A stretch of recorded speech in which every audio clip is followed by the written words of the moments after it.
Maka setelah mereka data, mereka masukkan input ke sistem yang sudah disiapkan oleh distrik, paling lambat tanggal 7 Februari, besok.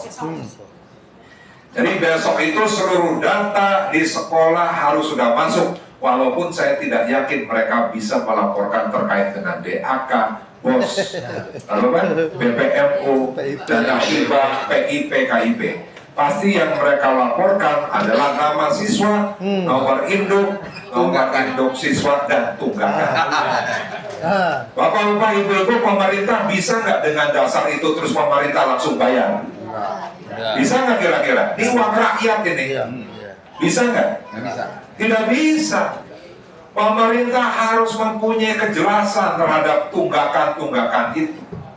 Yang pertama akan dicek, benar nggak sih ada kesepakatan antara pihak sekolah dengan orang tua siswa. Jika nunggak ditahan ijazah. Ya, sesuai surat dari BMPS. Ya. Jadi kalau BMPS itu menyatakan bahwa kesepakatan antara sekolah dengan orang tua siswa tidak berjalan, mana kesepakatannya? Orang tua sepakat terkait dengan biaya-biaya. Lalu pada saat sepakat biaya-biaya, pada saat itu tidak dibayarkan, maka pihak sekolah bisa menahan ijazah. Ada nggak suratnya? Tidak mungkin. Tidak ada, Pak. Ya kan? Yang kedua, pada saat ada BOS, ada BPMU, ada DAK, ada PIP, ada KIP, ada hibah. Senyatanya pemerintah itu membantu kepada sekolah swasta untuk mengurangi beban biaya pendidikan yang harus ditanggung oleh orang tua murid. Ya kan Pak? Betul. Karena pada saat bicara terkait dengan SPP, bicara terkait dengan operasional sekolah, bicara terkait dengan DSP, bicara terkait dengan sarana prasarana, bicara terkait dengan praktikum, ya. Dan bantuan pemerintah bisa dalam hal sarana prasarana, bisa dalam hal bagaimana biaya operasional sekolah tersebut. Nah, sehingga pemerintah pun harus tahu.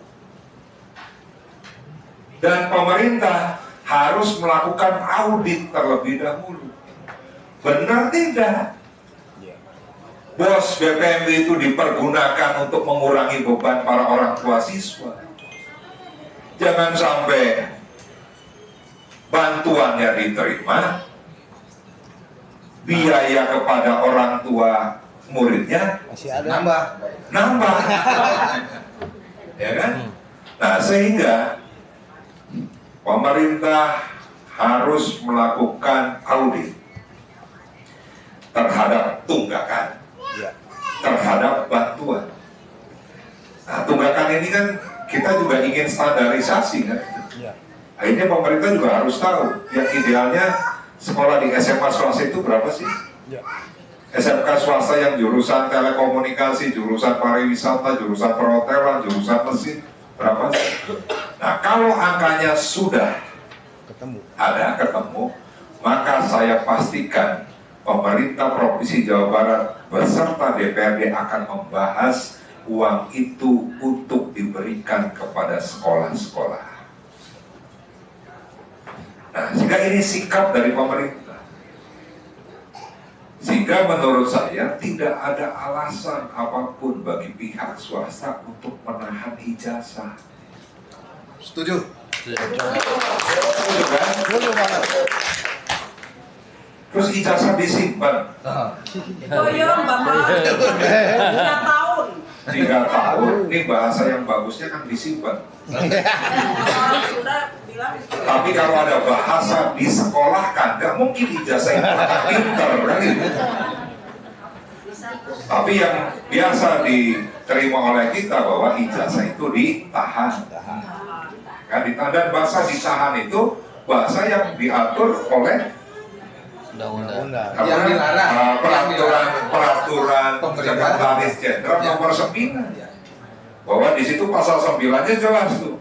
Satuan sekolah dan kepala dinas tidak diperkenankan untuk menahan ijazah atau tidak memberikan ijazah dengan alasan apapun. Iya. Jadi bahasa menahan, ditahan itu bukan dari masyarakat, Iya, betul. dari undang-undang. Ya kan itu. Tapi sebelah diprotes. Nggak terima kalau ditahan. Nah, sehingga sampai kapan? Besok kita tunggu. Ya.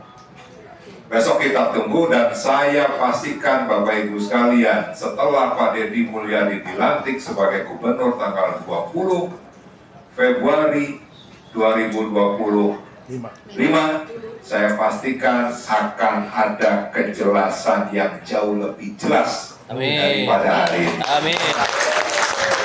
Dan saya khususnya sebagai wakil ketua, saya dari awal, karena pertama kali sebelum masuk DPRD Provinsi Jawa Barat, saya sudah mendapati laporan terkait dengan ijazah yang ditahan, pungutan-pungutan yang dilakukan oleh sekolah, PPDB yang beruat, gitu kan.